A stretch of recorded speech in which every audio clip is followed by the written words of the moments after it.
할렐루야. 아멘. 네, 사랑하고 축복합니다. 네, 참 잘 오셨습니다. 우리가 고달픈 인생을 살아가면서 우리의 노력대로 잘 되지 않는다고 해서 우리가 절망 가운데 빠져 있거나 또 여러 가지 곤란으로 인해서 우리가 힘든 상황 가운데 있다고 해서 우리가 그것을 담대하게 이길 수 있는 능력은 무엇이냐면 우리의 삶의 목적이신 그 하나님을 우리가 만나야 될 줄 믿습니다. 아멘. 하나님께서 우리를 향하신 계획과 또 우리가 하나님의 피조물로서 창조되었다라고 하는 그 사실을 우리가 믿고 또 나아간다면 또 진정한 의미에서 우리가 그러한 하나님의 자녀라고 하는 그 믿음으로 우리가 살아간다고 한다면 우리가 정말 하나님의 뜻을 나타내고 또 인간다운 삶을 우리가 살아갈 수 있을 것입니다. 오늘 말씀 가운데에서 보면 우리 사사기 2장 1절에서 10절 말씀 우리 같이 살펴보려고 하는데 정말 하나님을 잃어버린 그 세대에 대한 말씀이 오늘 말씀 가운데 나옵니다. 정말 안타까운 마음으로 오늘 같이 말씀 우리 살펴보기 원합니다. 사사기 2장 1절에서 10절에 있는 말씀입니다. 여호와의 사자가 길갈에서부터 복임으로 올라와 말하되 내가 너희를 애굽에서 올라오게 하여 내가 너희의 조상들에게 맹세한 땅으로 들어가게 하였으며 또 내가 이르기를 내가 너희와 함께한 언약을 영원히 어기지 아니하리니 너희는 이 땅의 주민과 언약을 맺지 말며 그들의 제잔들을 헐라하였거늘 너희가 내 목소리를 듣지 아니하였으니 어찌하여 그리하였느냐. 그러므로 내가 또 말하기를 내가 그들을 너희 앞에서 쫓아내지 아니하리니 그들이 너희 옆구리에 가시가 될 것이며 그들의 신들이 너희에게 올무가 되리라 하였노라. 여호와의 사자가 이스라엘 모든 자손에게 이 말씀을 이름해 백성이 소리 높여 운지라. 그러므로 그곳을 이름하여 복임이라 하고 그들이 거기서 여호와께 제사를 드렸더라. 전에 여호수아가 백성을 보내매 이스라엘 자손이 각기 그들의 기업으로 가서 땅을 차지하였고 백성이 여호수아가 사는 날 동안과 여호수아 뒤에 생존한 장로들 곧 여호와께서 이스라엘 위하여 행하신 모든 큰 일을 본 자들이 사는 날 동안에 여호와를 섬겼더라. 여호와의 종 눈의 아들 여호수아가 110세에 죽음에 우리가 그의 기업의 경내 에브라임 산지 가하스산 북쪽 딥낫 헤레스에 장사하였고 그 세대의 사람도 다 그 조상들에게로 돌아갔고 그 후에 일어난 다른 세대는 여호와를 알지 못하며 여호와께서 이스라엘을 위하여 행하신 일도 알지 못하였더라. 아멘, 아멘. 여호수아 1장과 또 사사기 1장을 이렇게 같이 비교해 보면 그 안에 큰 차이가 발생하고 있는 것을 볼 수 있습니다. 여호수아 1장에 보면 여호와의 종 모세가 죽은 후에 그리고 여호수아가 그의 그 다음 리더로 이렇게 지도자로 나오고 있는가 반면에 이 사사기 1장 첫 부분에 보면 이 여호수아가 죽은 이후에 그렇게 시작하지만 그 이후에 그의 다음 리더로 나타나는 인물이 없는 것을 우리가 볼 수 있습니다. 그래서 사사기는 이스라엘이 여호수아와 그 당시 세대를 온전한 모습으로 이어받지 못하고 있다는 사실을 우리가 사사기 1장에서 살펴볼 수 있습니다. 사사기에서는 모세와 또 여호수아와 같은 여호와의 종이 지금 나타나지 않고 있습니다.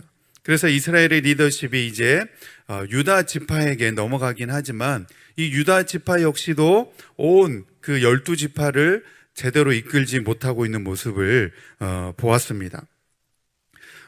남쪽의 유다 지파는 정말 사명에 충실해가지고 자기들에게 맡겨진 그 기업들을 또 정복하고 차지해 나가지만 그러나 중부와 또 북부 지파들의 모습을 보면 정말 점점점 이렇게 형편없어지는 것을 볼 수 있습니다. 므낫세와 에브라임 지파들은 가나안 족속들을 자기 지파 안에 이렇게 허락하게 됩니다. 분명히 하나님께서 가나안을 정복할 때 그 땅의 거민들을 하나도 남기지 말라고 다 쫓아내라고 그렇게 명령하였음에도 불구하고 그들을 용납하고 허용하고 그 경내에 그 기업 안에 이렇게 머물게 하는 것을 볼 수 있습니다. 그리고 북부를 차지했던 아셀과 납달리 지파의 경우도 보면 아예 가나안 족속이 자기들 기업 지파 안에 거주하도록 그냥 내버려 두는 것을 볼 수 있습니다. 그래서 오늘 말씀 우리가 사사기 2장 말씀을 우리가 읽었는데 2장 1절 말씀에 보면 여호와의 사자가 나타나서 왜 너희들 그렇게 했느냐, 왜 하나님의 말씀대로 제대로 따르지 않느냐라고 그렇게 꾸짖는 것을 볼 수 있습니다. 그런데 그 당시에 여호수아가 살아있을 당시에 그 사람들, 장로들, 그리고 하나님께서 역사하셨던 것을 경험했던 그 당대의 사람들은 여호와의 사자가 나타나서 그렇게 꾸짖자 그들이 회개하면서 크게 울부짖었다라고 오늘 말씀합니다. 그런데 문제는 무엇이냐면 그 다음 세대들에게는 아무런 변화도 일어나지 않았다는 겁니다. 그 당 시대에 살았던 사람들은 울기라도 했지만 정복 2세대들은 그들에게서는 아무런 변화들이 일어나지 않았다는 겁니다. 여호수아 시대에 세웠던 수많은 그런 기념비들도 아무런 역할도 하지 못했다는 것입니다. 그래서 이스라엘이 결과적으로 이러한 상황 가운데서 영적인 악순환에 빠질 수밖에 없었습니다. 이스라엘 2세대들은 가나안 땅에 남겨둔 그 신들을 따라가고 바알을 섬기면서 하나님을 떠나게 되고, 그리고 하나님께서는 이에 진노하셔서 주변 민족들을 통하여서 그들에게 심판하면, 또 노략질을 당하게 하고 괴롭힘을 당하게 하면 그 고통으로 인해서 하나님께 부르짖긴 하지만, 그래서 그 부르짖음으로 말미암아서 하나님께서 사사를 세워서 그들을 구원하지만, 또 그 사사가 죽고 나면 금세 하나님을 떠나고 다시 그들이 가나안 땅에 있는 우상으로 우상 숭배로 돌아가고 많은 모습, 안타까운 모습을 보게 되어지는 겁니다. 우리 첫 번째로 우리가 살펴보고자 하는 내용은 하나님께서 이스라엘에게 선포하신 그 심판의 내용이 무엇이냐라는 것입니다. 우리 1절에서 4절에 있는 말씀을 다시 한번 저와 여러분이 교독해서 읽겠습니다. 여호와의 사자가 길갈에서부터 복임으로 올라와 말하되 내가 너희를 애굽에서 올라오게 하여 내가 너희 조상들에게 맹세한 땅으로 들어가게 하였으며, 또 내가 이르기를 내가 너희와 함께한 언약을 영원히 어기지 아니하리니 너희는 이 땅의 주민과 언약을 맺지 말며 그들의 재단들을 헐라 하였거늘 너희가 내 목소리를 듣지 아니하였으니 어찌하여 그리하였느냐. 그러므로 내가 또 말하기를 내가 그들을 너희 앞에서 쫓아내지 아니하리니 그들이 너희 옆구리에 가시가 될 것이며 그들의 신들이 너희에게 올무가 되리라 하였노라. 여호와의 사자가 이스라엘 모든 자손들에게 이 말씀을 이르매 백성이 소리 높여 운지라. 아멘. 1절 말씀에 보면 여호와의 사자가 이제 길갈에서 복임이라는 지역으로 올라오게 됩니다. 나중에 이 복임이라는 지역은 그 복임이라는 지역이 있었던 게 아니고 이 사건 때문에 지금 그 지역의 이름을 복임이다라고 이렇게 지은 겁니다. 복임이라는 말의 뜻이 무슨 말이냐면 우는 자들이라는 뜻인데, 그 지역에서 이 하나님의 말씀을 듣고 그 시대의 사람들이 큰 4절의 말에 보면 백성이 소리 높여 울었다, 그렇게 해서 그 지역의 이름을 복임이라고 이렇게 짓게 되었습니다. 그리고 그 지역에서 하나님의 말씀이 뭐라고 임하였냐면 내가 너희의 조상들에게 맹세한 땅으로 너희들을 인도하여 드렸다는 겁니다. 들어가게 해줬다는 겁니다. 그리고 또 내가 이르기를 내가 너희와 함께한 언약을 영원히 어기지 아니하겠다, 그렇게 말씀하고 있습니다. 내가 너희 조상들과 또 너희와 약속한 그 언약을 내가 끝까지 신실하게 지키겠다, 지금 하나님께서 그렇게 말씀하고 있습니다. 그리고 2절 말씀에 보면 이 땅의 주민과 언약을 맺지 말고 그 제단들을 헐라, 그렇게 명령하였거늘 너희가 내 목소리를 듣지 아니하였다. 근데 어찌 그리 했느냐? 지금 하나님께서 그렇게 그들을 꾸짖고 있는 겁니다. 내가 그렇게 언약을 지켜줬고 인도하여 드리겠다라고 약속을 다 지켰고, 그리고 그 땅에 들어가면 그 땅에 있는 우상을 몰아내고 신들을 몰아내고 그들이 섬기고 있던 제단을 다 헐라라고 했음에도 불구하고 왜 너희들이 그렇게 그 말한 대로 말씀대로 하지 않았느냐. 지금 이 가나안 정복 전쟁이 어떤 전쟁이냐면 여호와의 거룩한 전쟁이라는 겁니다.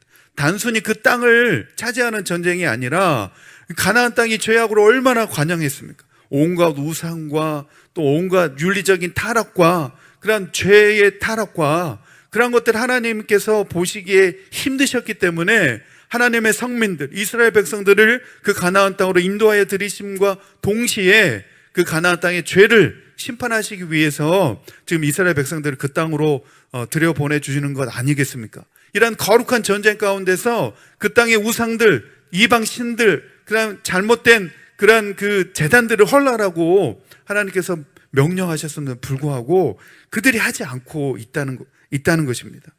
이스라엘의 이런 불순종으로 인하여서 하나님이 지금 여호와의 사자를 보내서 진노하시고 심판하시겠다라고 말씀하고 있는 것 아니겠습니까?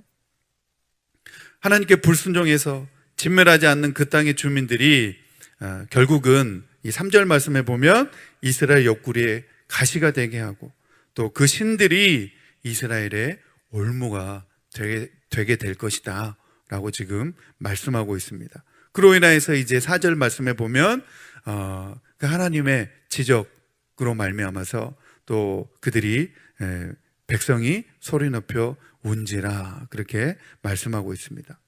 하나님께서 이스라엘의 백성의 죄를 지적하시고 또 그들의 불순종에 대해서 하나님께서 말씀하시자 이스라엘 백성들이 그제서야 자신들의 잘못과 또 죄를 뉘우치고서 큰 소리로 울었다라고 말씀하고 있습니다. 그 백성들이 얼마나 크게 통곡하며 울었던지 그들이 울고 있는 그 땅의 이름을 히브리어로 우는 자들이라고 하는 그 뜻의 이름을 가진 말로 보김이라는 말로 그 땅의 이름을 짓게 되었습니다. 이처럼 여호수아의 그러한 훈련을 받았던 여호수아의 당대에 살았던 그 장로들과 그 백성들은 바로 하나님의 그러한 말씀에 그들이 잘못을 깨닫고 또 회개하면서 울었던 것을 볼 수 있습니다. 그런데 문제는 무엇이냐면 그 다음 세대들에게 이런 문제가 나타나게 되는 것을 볼 수 있습니다. 가나안 정복 1세대가 죽고 난 다음에 그 다음에 일어난 세대들은 아무런 변화도 일어나지 않았다는 겁니다.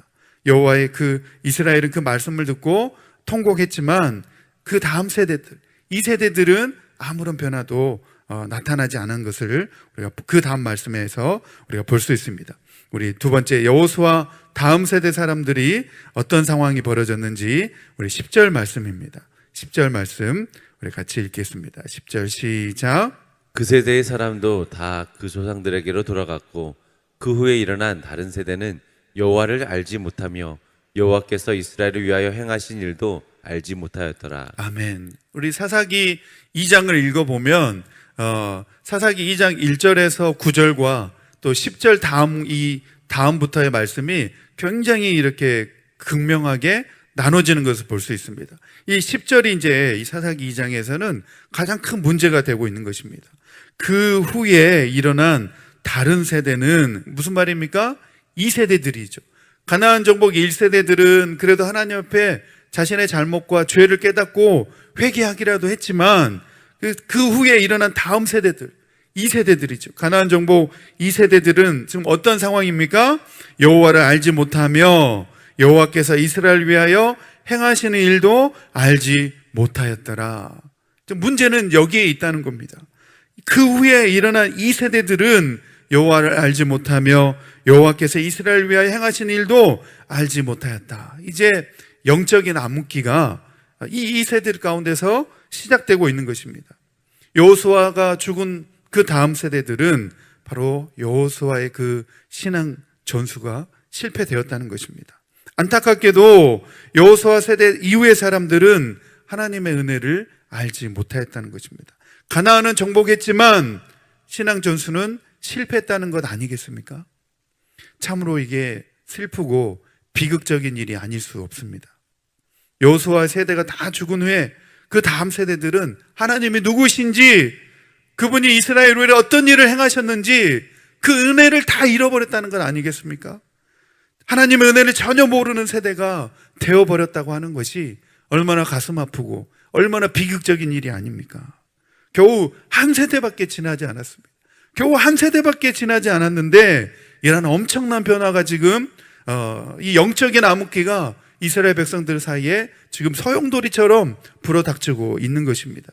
이것은 가나안 땅을 정복했던 1세대들이 그의 자녀들 2세대들에게 그들의 믿음을 올바로 전수해 주지 못한 결과였다는 것입니다. 믿음을 전수하는 일에 실패했다는 것입니다. 여호수아 시대 이후에 이 사사 시대를 살아갔던 2세대들이 한마디로 영적인 암흑기를 살아갈 수밖에 없었던 이유가 무엇이냐면 바로 그 1세대들이 그 2세대들에게 신앙의 전수를, 믿음의 전수를 올바로 해주지 못했기 때문입니다. 그래서 가나안 땅 정복 1세대들은 정말 하나님의 능력과 기적을 경험하며 체험하며 살아갔던 반면에 그의 2세대들은 좀 하나님을 전혀 모르고 살아갔다고 하는 이런 비극적인 그런 이야기가 이 사사기의 말씀입니다. 결국 하나님을 잃어버린 이 사사시대의 2세대의 이 사람들은 가나안 땅에 남겨진 온갖 우상과 그 제단들을 따라서, 가나안 풍습을 따라서 이방신을 섬기면서 우상에게 절하는 것을 서슴지 않고 행했다는 것입니다.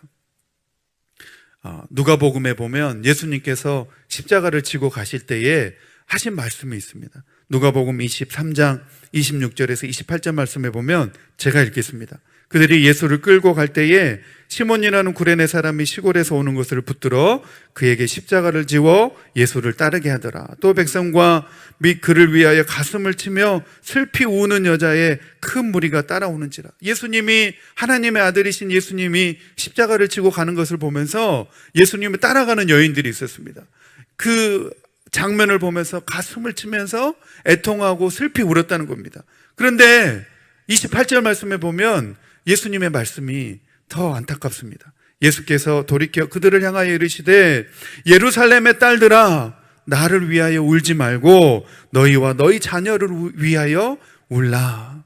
나를 위하여 울지 말고 너희와 너희 자녀를 위하여 울라라고 예수님께서 말씀하고 있습니다. 예수님이 지금 당하신 고난은 괜찮다는 것입니다. 예수님이 지금 당하고 계시는 이 십자가의 고통은 예수님 괜찮다는 겁니다. 더 문제는 무엇입니까? 너희와 너희 자녀를 위하여 울라고 예수님께서 더 안타깝게 말씀하고 있는 장면을 볼 수 있습니다. 여러분, 코로나19로 인하여서 우리 자녀들이 학교를 가지 못한다고 인해서 우리 자녀들이 공부를 못할까, 공부를 하지 못하는 것으로 인해서 안타까워하고 있습니까? 정말 안타까운 것은 우리 자녀들이 학교를 못 가가지고 공부를 못할까 염려하고 안타까운 일이 아니라 우리 자녀들이 하나님을 떠나고 하나님을 믿는 믿음에서 떠날까 하고 하는 이 사실이 사실은 더 안타까운 일 아니겠습니까? 하나님의 은혜를 잃어버린 사람은 인생의 암흑기가 찾아올 수밖에 없습니다. 그리고 그것으로 끝나는 것이 아니라 결국은 그 인생이 비극적인 삶을 살 수밖에 없는 것입니다. 그래서 우리 다음 세대가 정말 이런 비극적인 삶을 살지 않도록 우리는 하나님을 전수해야 되고 우리의 믿음을 그들에게 전수해 줘야 되는 막중한 책임을 우리 모두에게 있는 줄 믿습니다. 그러기 위해서 우리가 먼저 앞선 세대를 살아가고 있는 우리 모두가 정말 하나님의 명령에 먼저 순종하고 또 주님의 말씀을 우리가 신뢰하면서 그 말씀대로 우리가 온전히 믿음 생활하면서 우리가 본을 보여야 되는 줄 믿습니다. 이스라엘 백성들이 여호와의 구원의 큰 구원을 경험하고 또 기적을 경험했지만 그런 비극적인 그런 모습은 무엇이냐면 자기 그 다음 세대들에게 그 은혜를 또 그 믿음을 전수해 주지 못했다라고 하는 것입니다. 다음 세대들에게 그러한 신앙을 전수해 주지 못함으로 말미암아서 그 다음 세대들에게 영적인 암흑기가 찾아오게 된 것을 볼 수 있습니다. 그렇기 때문에 우리는 우리 다음 세대들에게 정말 우리의 신앙을 전수하기 위해서 우리가 반드시 노력해야 된다는 사실입니다. 우리 다음 세대는 물론 우리 자녀들뿐만 아니라 우리 교회에 찾아오는 새가족들도 다 포함하는 그런 말씀입니다. 우리 다음 세대가 정말 하나님의 은혜를 잊지 않고 계속해서 하나님의 풍성한 은혜를 누리는 그런 믿음의 세대가 될 수 있도록 우리 1세대들이, 우리의 부모님 세대들이 끊임없이 우리가 믿음을 전수하기 위해서 노력해야 될 줄 믿습니다. 이제 다음 주부터 우리 교육국에서 BBS가 시작됩니다. 우리 자녀를 둔 부모님들은 꼭 우리 자녀들이 이 BBS에 참여할 수 있도록 도와주시고 또 자녀가 없다 하더라도 주변에 자녀를 둔 부모를 보시거든 정말 우리 주님의 영광교회 BBS 꼭 홍보해 주시고 꼭 알려주시고 또 BBS 온라인으로 이렇게 진행되니까 참여할 수 있도록 안내해 주시면 너무 좋을 것 같습니다. 우리 교육국에서 이번 BBS를 위해서 정말 많은 노력과 또 준비를 했는데, 정말 이런 좋은 그런 은혜를 받을 수 있는 기회가 있는데 은혜 받을 수 있도록 우리가 도와주는 것 어렵지 않은 일입니다. 그래서 우리 세대에서 누리고 있는 이 풍성한 은혜를 우리 다음 세대들에게 그 은혜가 흘러갈 수 있도록, 우리의 믿음이 우리 다음 세대들에게도 전수될 수 있도록 하는 일에 우리가 힘써야 될 줄 믿습니다. 우리 다음 세대가 하나님의 은혜를 계속해서 기억할 수 있도록 우리가 해야 될 일이 있는데, 첫 번째로 그 일이 무엇이냐면 우리의 그 다음 세대들이 신앙이 형성되고 있는지를 늘 확인해야 된다는 것입니다. 우리의 자녀들이 정말 올바로 믿음 생활하고 있는가, 또 믿음이 자라고 있는가, 믿음이 형성되어 있는가, 구원받은 확신이 있는가, 끊임없이 우리가 그것에 관심을 갖고 또 구원의 확신을 가질 수 있도록 우리가 도와줘야 된다는 것입니다. 이것이 우리가 부모로서 우리 다음 세대들에게 물려줄 수 있는 신앙의 유산이라는 것입니다. 두 번째로 무엇이냐면 영적으로 이끌어줘야 된다는 것입니다. 구원의 확신을 가질 수 있도록 해주고, 그리고 우리 다음 세대들이 영적으로 살아갈 수 있도록 영적인 방향으로 끊임없이 이끌어줘야 되는데, 정말 하나님의 부르심에 그들이 응답하고 있는가, 그것을 위해서 끊임없이 도와줘야 된다는 것입니다.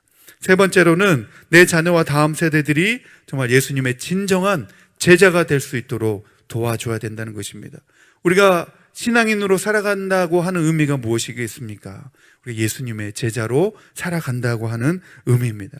그 말은 무슨 말이냐면 우리 인생의 방향이 정말 믿음의 방향으로 설정되어져야 한다는 것입니다. 그렇게 우리의 인생의 방향이 신앙의 믿음의 방향으로 설정되어질 때 우리 인생의 진정한 목적을 깨닫게 되어지고, 그리고 우리 인생의 존재의 의미를 바로 깨닫게 되어진다는 것입니다. 우리가 그것만 깨닫게 되어질 때 우리의 인생은 행복한 인생을 살아갈 수 있다는 것입니다. 우리 존재의 의미를 우리가 제대로 알고 살아가자는 겁니다. 우리 인생의 방향을 제대로 알고 살아가자는 것입니다. 그래야 우리가 정말 인간다운 삶을 살아갈 수 있으며 우리가 하나님의 사명을 감당하고 또 우리의 이웃을 위해서 헌신하고 봉사하는 삶을 우리가 살아갈 수 있게 된다는 것입니다. 우리 오늘 말씀 생각하시면서 우리 그렇게 기도하며 나가기 원합니다.